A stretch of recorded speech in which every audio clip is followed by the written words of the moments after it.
Matric फलाफल को नहीं जारी है आउ गोटे अपडेट जहाँ आपण मैंने जानी रखा जरूरी।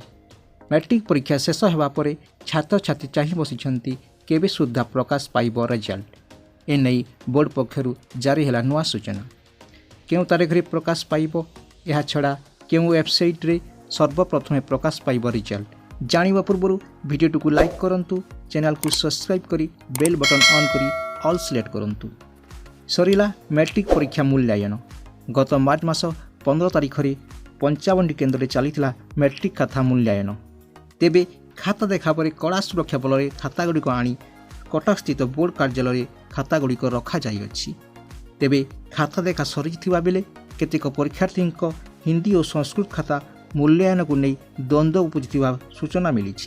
एपरी स्थल में पाखापाखि 5000 परीक्षा खाता को बोर्ड कर्तृपक्ष अधीन में पुनः मूल्यांकन होगाकू निष्पत्ति होइछि। तेबे परीक्षा खाता मूल्यांकन सरी बेले खूब शीघ्र बोर्ड पक्षर आरंभ हो डाबुलेसन परीक्षा। 100 नंबर विशिष्ट होइथिबा मैट्रिक परीक्षा परीक्षार्थी माने 50 नंबर सब्जेक्टिव उत्तर मूलक देइथिबा बेले अवशिष्ट 50 नंबर वेब मार्क ऑब्जेक्टिव उत्तर देइथिले। वेब मार्क सीट कंप्यूटर मूल्यांकन होइथिबा बेले सब्जेक्टिव उत्तर खातागुड़िक 55 केन्द्र में मूल्यांकन सरी। तेबे मैट्रिक माध्यम खाता समांतर भाव में मूल्यांकन होइछि।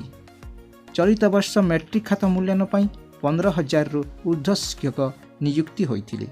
यापर प्रत्येक परीक्षा केन्द्र में 3 जन लेखाएं डाटा एंट्री ऑपरेटर नियुक्ति होइछंती।